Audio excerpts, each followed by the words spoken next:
Okay, good day everyone. And I would like to discuss to you the chapter 4, that is human behavior and decision-making concept in the integrated pest management. So ano ba yung magiging behavior ng isang nag-a-adapt ng integrated pest management or nagpa-practice ng integrated pest management?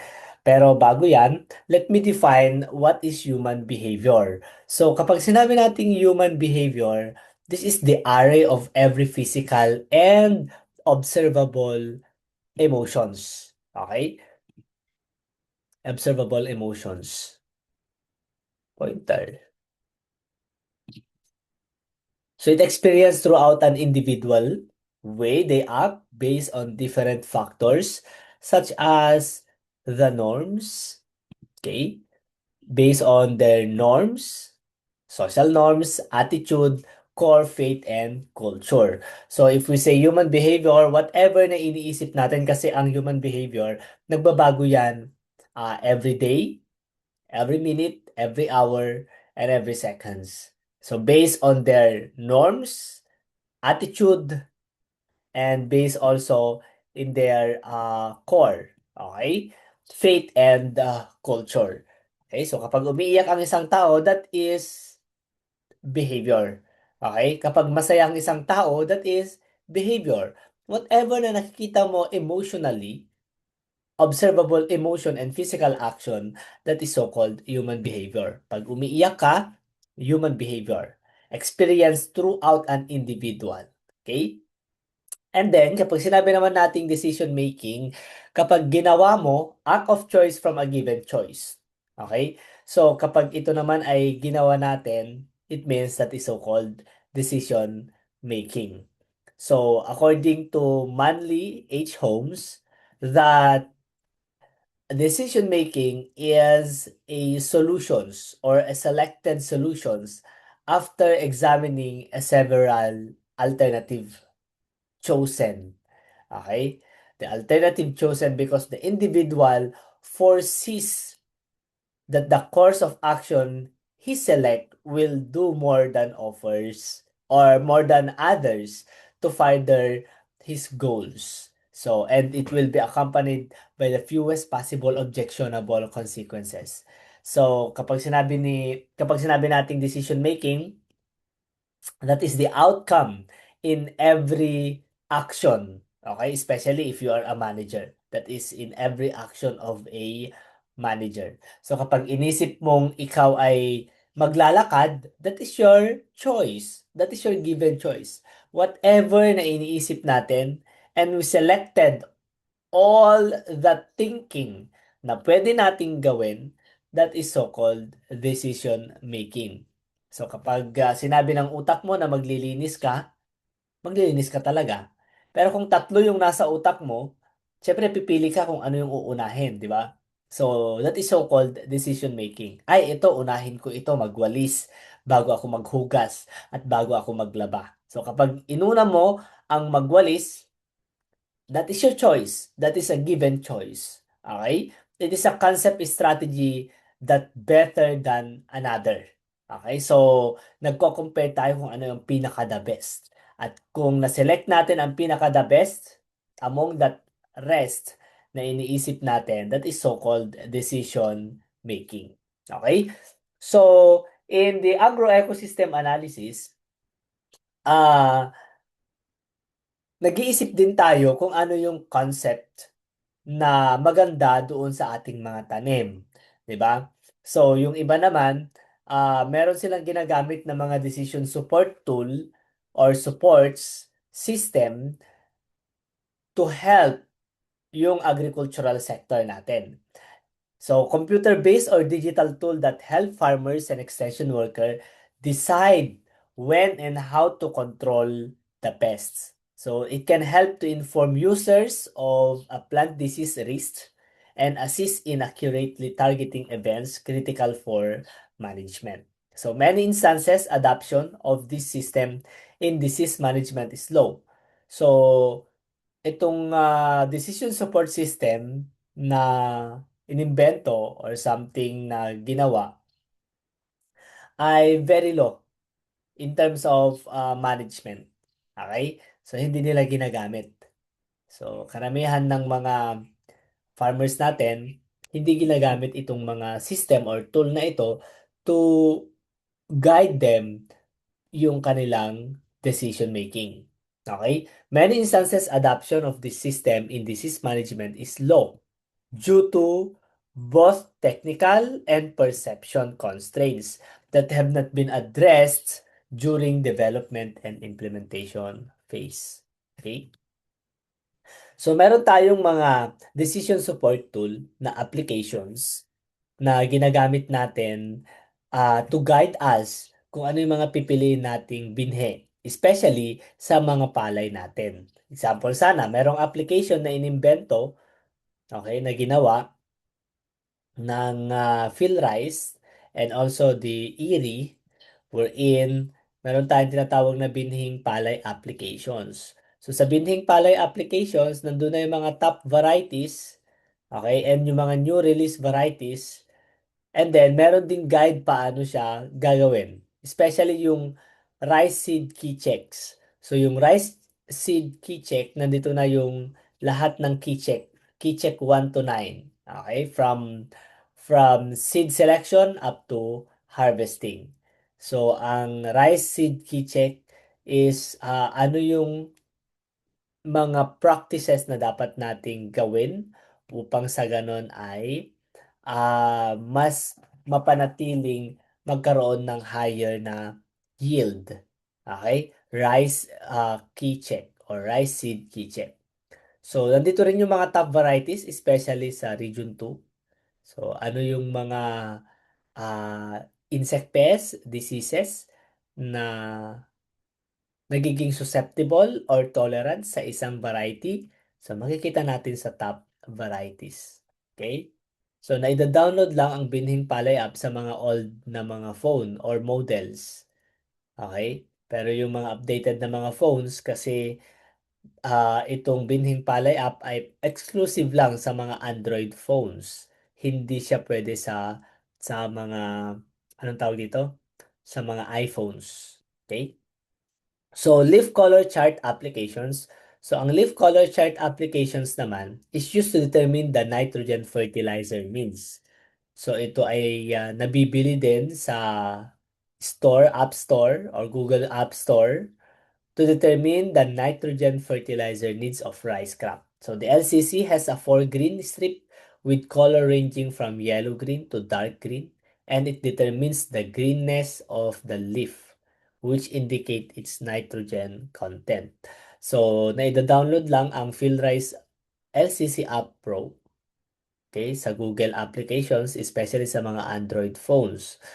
Ang kagandahan nito, hindi ka na magpapa-soil analysis. Okay, pipicturan mo na lang yung dahon, 12 na dahon, scattered yung pag-picture dapat natin. Okay? Hindi dapat iisang area, kundi scattered ang pag-picture natin ng mga leaf doon sa kabuuan ng area natin. So, kukuha tayo ng 12 samples and then pipicturan natin and then ipapasok mo siya sa farm profile ng ating LCC applications. Okay? So, gagawa tayo ng profile natin. Anong pangalan ng ating profile? And then, ilalagay mo doon kung anong variety, ilang ilang ektarya, ilang araw na yung palay. So, dapat magiging honest ka doon sa magiging data ng ating palay. Siguro alam naman natin yung mga age ng palay. Example sana yung age ng palay kung kailan mo tinanim. Okay? Kasi kapag mag-iisang buwan na yan, pwede mo nang gamitan ng LCC. Ma-identify na yan, ma-identify naman kapag nag-picture ka na kulang pa yung araw, hindi i-read. Okay? Pero kapag tama na yung araw ng palay natin, so madedetermine naman ito ni LCC. So kapag pipicturan, i-scan yung leaf, pinicturan, and then after a few seconds, ay meron ka ng recommendations kung ilan yung i-apply natin na fertilizer. Okay? Nakakatulong ito upang sa ganun ay mag-guide tayo kung ilan yung fertilizer na i-apply natin sa isang area. Okay? Especially kung 1 hektarya ba yan, 2 hektarya, 3 hektarya. So, kailangan nating i-determine. Okay? So, nitrogen. And then, meron din tayong mga MOET applications. So, a complementary device for the MOET kit. And this app provide the right amount, combinations, and type of fertilizer to be applied. So, the soil nutrient calculator, which is used before crop establishment, help the farmers avoid excessive or inadequate fertilizer applications. Okay? And then meron din tayong mga rice doctor. So dito, na-identify yung mga pests. Okay? It is an interactive tool for extension worker. So ito yung guide natin. So kapag ginagamit natin dito or ginagamit natin ang mga applications na ito for the sake doon sa plans natin. So nagkakaroon tayo ng right decision. Okay? So it diagnose the pests, diseases, and other problems that can occur in rice and how to manage them. Okay? Ganon din ang idamuhan. Ito ay identify niya yung mga damo, especially sa rice field natin, to develop or they develop to assist in combating pest weed species in the rice field. Para alam natin kung ano yung mga pangalan ng mga weeds, ano, and ano yung mga pwedeng i-apply na mga mechanisms or practices to control that particular weeds. Hindi pesticide ang solution sa lahat ng mga tumutubong weeds. Ano? Baka kaya pa ito ng mga mechanical control, physical control, biological control. So it also feature a catalog of weed species and weed management practices.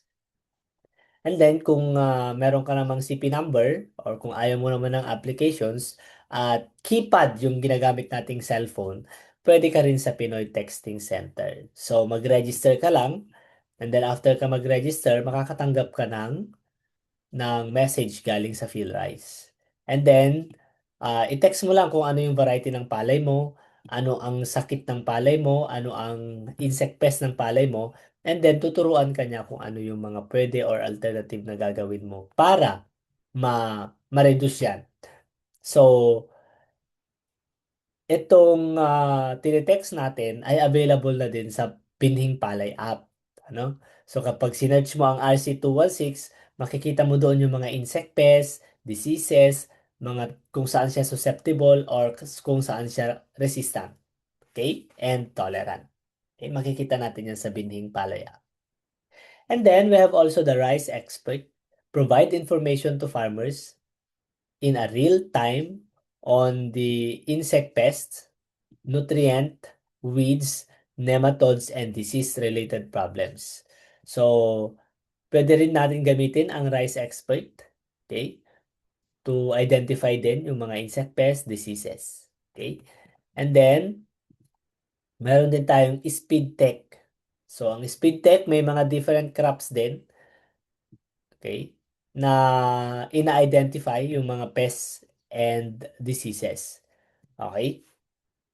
So, Speed Tech is a free Android app developed by the expert from the NCPC or National Crop Protection Center and launched in March 19 on the Google Play Store. And it aims to help identify, manage, report, and monitor the insect pests and disease in the crop like yung rice, corn, coffee, cacao, banana, coconut, sugarcane, soybean, and tomatoes in the Philippines.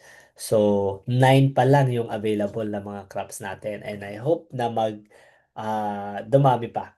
Okay? Based doon sa need. Okay, ang speed tech ay dinevelop upang ma-identify din yung mga insect pests. Saan siya susceptible, saan siya tolerance. And then, pwede mo na rin picturean yung insect pest para at least ay ma-identify natin kung anong insect pest yun at saan siya nagda-damage. Okay? So, gaya nito, yung ating rice bag. Okay?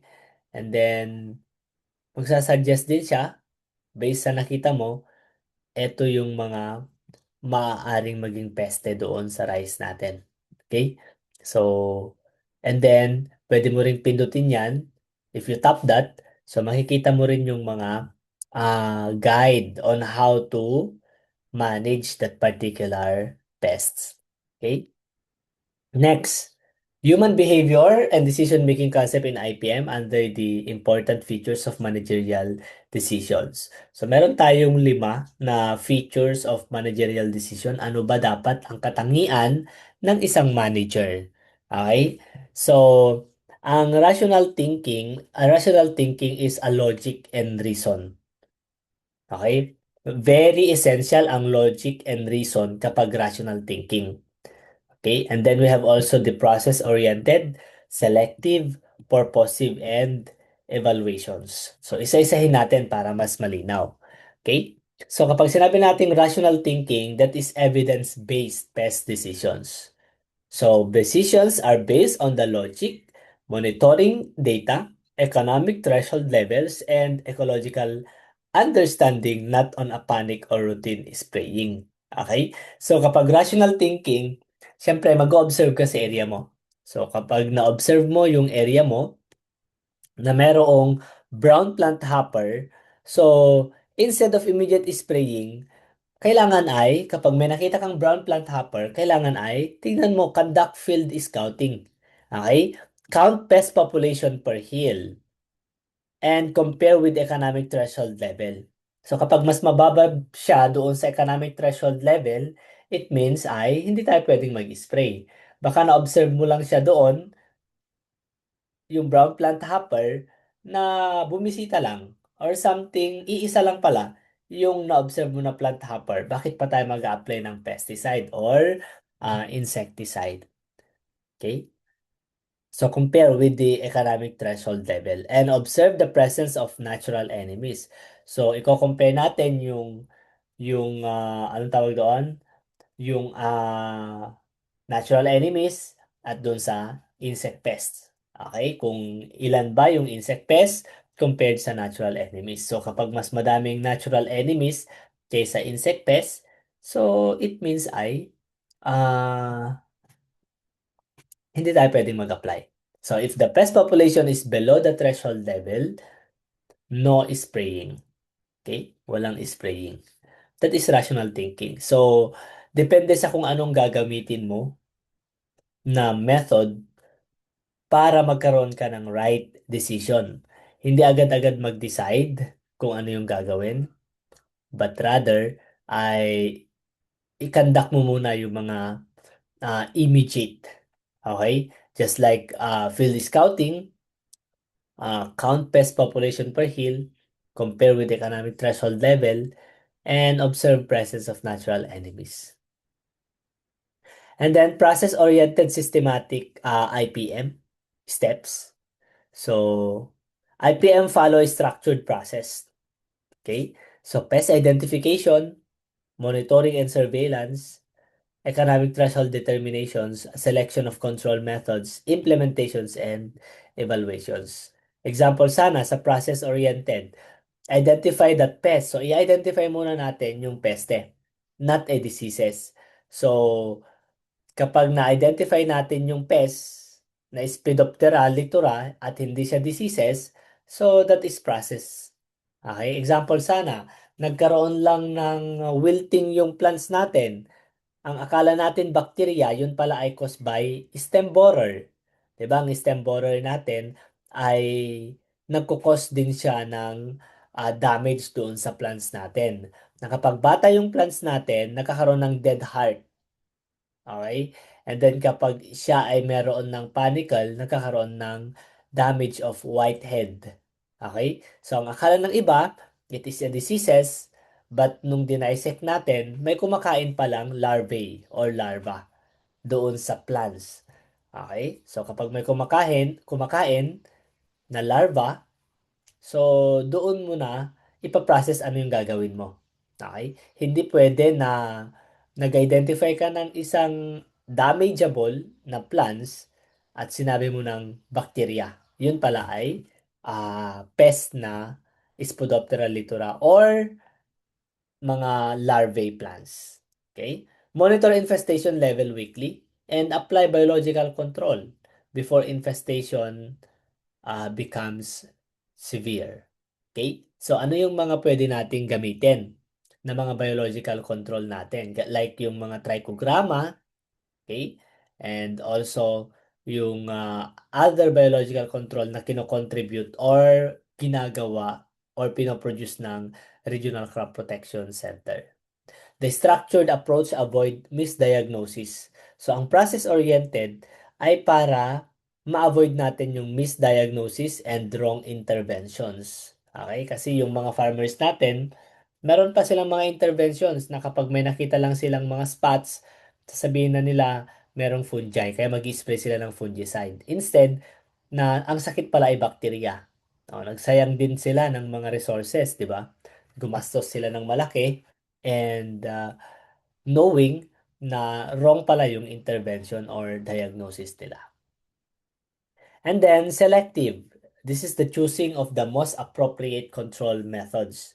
Selective decision making in the IPM means choosing the best option among cultural, biological, mechanical, and chemical methods. So it is avoiding the broad spectrum pesticide when unnecessary. So ang pesticide kasi is last option. So mag-select tayo ng mga pwedeng alternative way upang maiwasan natin yung pag-a-apply ng chemical. Baka anong tawag doon? Baka konti lang yung peste doon, di ba? Bakit pa natin lalagyan ng chemical? So, this reduces the resistance. So, kaya tayo nag-apply ng chemical to reduce the resistance, development, and environmental damage. So, resistance of the pest. So, para maiwasan natin yung pagkakaroon ng resistant ng pest natin. Kasi kapag nagkaroon ng resistant yung pest natin, what happened? So, pwedeng magkaroon ng pest infestation later on. Okay? So, gagamit tayo ng mga use light traps, release trichogramma parasitoid, crop rotation, and planting of resistant varieties. Okay? Purposive aligning with sustainability goals. So IPM decisions are goal-oriented towards the environmental protection, reduce pesticide residues, farmer profitability, and human health safety. So, ang example natin dito, the goal is to reduce pesticide costs. Okay? Maiwasan natin or ma-reduce natin yung pesticide costs by 30% while maintaining the yield. So, ano yung decision natin? So, i-implement natin ang biological control, i-improve natin yung field sanitation and botanical extracts. Okay? So, kapag na-practice kasi natin ito, magiging maganda yung practice natin or yung adaptions natin in terms of this. Okay? So, kapag ginagawa natin to every cycles, so gumagaan yung paggawa natin. Sa una lang, mahirap, pero kapag inadapt natin ito softly, so yung goal natin ay kailangan mabawasan ng 30% na pesticide cost. So the purpose is not just pest elimination, but sustainable. Okay? IPM decision aligned with long-term ecological balance. And then evaluations, continuous monitoring, and improvement. So IPM is adaptive management. So after intervention, was pest population reduced? So i-evaluate na natin lahat ng mga practices na ginawa natin sa agro-ecosystem analysis natin. I-evaluate natin if naging effective ba siya. Was pest population reduced when you apply that particular interventions? Were natural enemies conserved? Did yield improve? Tumaas ba yung yield? And was cost reduced? Okay? And then, every cropping season, i-evaluate natin. Okay? Kung merong improvement. After applying neem tree extract, example sana yung pest populations, pests decreased 40% by 40%. Beneficial insect remained and no secondary outbreak. Okay? If ineffective, adjust strategy next season. So kapag hindi siya naging effective ngayong season, so mag-adjust tayo ng strategy the next season of planting. Okay? Evaluations, ang importance kasi ng evaluation is to strengthen the future decisions. and prevent repeated mistakes. Okay? So kapag isa-sum up natin yung decision process in management, example sana, ang case natin is brown plant hopper in the rice field. So rational, ang application nito, IPM application, monitor pest count before spraying. Process-oriented, follow the scouting, threshold, and decisions.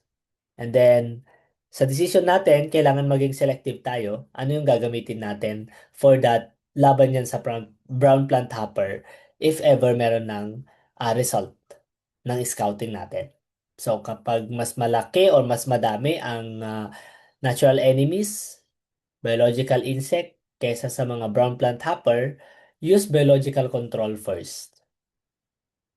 And then, purposive. Ano ang purpose? Bakit ginamit mo yon? To aim to protect yield and natural enemies. And then, evaluation naman, remonitor. Okay? Remonitor after 7 days. So, monitor natin kung merong pagbabago every after 7 days. Decision-making process in management. So, you will be identify the goals, use of the elimination process, employ SWOT analysis, simulate possible outcomes, and select the best alternative. Okay? So, isa-isahin natin ano? So, ano yung goal mo sa ISA? What is our goal? Dapat maging clear ang goal natin sa agroecosystem analysis. So, maximizing the yield. Okay, so kung maximizing the yield yung ating goal. Improving soil fertility, biodiversity enhancement, reducing chemical inputs, increasing farmer income, and improving climate resilience.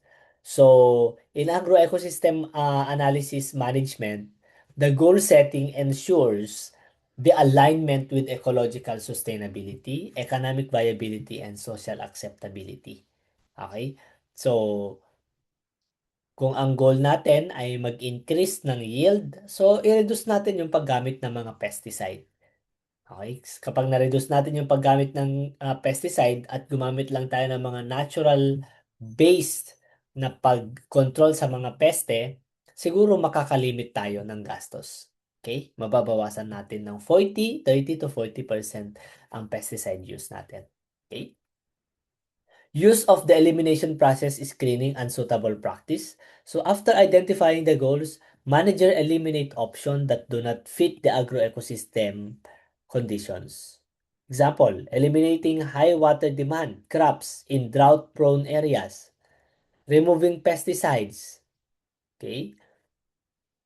Heavy approaches when IPM is prioritized. And excluding varieties not suited to soil type or climate. So mag-eliminate tayo based doon sa evaluation natin nung last cropping.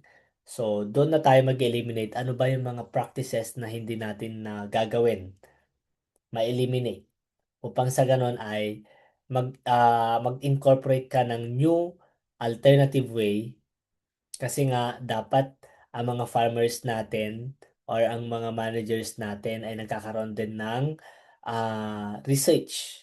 Okay? So, i-observe niya mismo yung practice na yon kung pwede siya doon sa area. Okay? SWOT. So, practice then or employ the SWOT analysis, evaluating agroecosystem components. So, SWOT analysis help assess farm system holistically. So, example sana, kung fertile ang soil, that is their strength. Okay? Merong irrigation doon sa area nila, that is strength. Farmer experience, kung meron silang experience, that is strength. And then kapag sinabi nating weakness, so ang strength and weakness are internal factor. Okay? This is an internal factors na nangyayari mismo sa loob ng area mo. Kapag opportunities and threats naman, ito ay galing sa labas. External factor na papasok mismo sa area mo. Okay? Internal factor. Internal factors. So, ano yon? Opportunities and the threats. So, organic market demands a government subsidy. And then climate variability, pest outbreak, and price fluctuations. So, that is threats. Okay? So, kapag threats, climate variability, so yung mga bagyo, pest outbreaks, yung pagpasok ng mga peste, that is so-called threats. Kapag opportunities naman, organic market demands. Or kung tumaas ang presyo ng mga gulay, that is an opportunities. Okay? Kapag weakness naman, soil acidity. Kapag may soil acidity sa area mo, sa loob mismo, that is so-called internal factors. Next, stimulate possible outcome, scenario and risk analysis. So, agro-ecosystem management require forecasting consequences. What happen if the nitrogen application increases? So, magkakaroon ka ng simulate possible outcome. Ano? What happen kapag nagkaroon ng drought after or persist for 30 days? Anong gagawin? So, dapat nakitaan mo na ng mga weakness yung area natin, ng mga threats. Ano ang mga solution mo? Hindi yung, tsaka mo na lang nakikita yung kanyang problem during the conduct of your ISA. No. Ano? During the implementations of your project. Doon mo na lang nakikita yung problem. No. So, kailangan ay before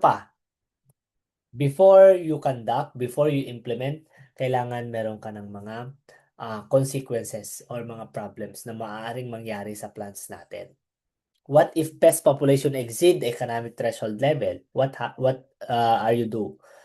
Okay? Anong gagawin natin? What will we do? Simulation may involve crop growth models, water balance models, pest population projections, economic return calculations. So, dapat meron ka ng mga solutions on this forecasting. Okay? So, at madami pang iba. Next, we have select the best alternative sustainable management decisions. So the final decision integrates ecological stability, economic profitability, social acceptability, and long-term sustainability. So dapat pipili tayo ng mga best alternative sustainable management decisions. For example, you are choosing integrated nutrient management over pure chemical fertilizer, adopting IPM instead of calendar-based spraying, implementing crop rotation instead of monocropping. So, lahat ng mga yan ay best alternative way to control that particular pest. Okay? Any question? So, that is so-called human behavior and decision-making concept in IPM. So, sa next video natin, we will be discussing about the farmer decisions model for IPM implementations.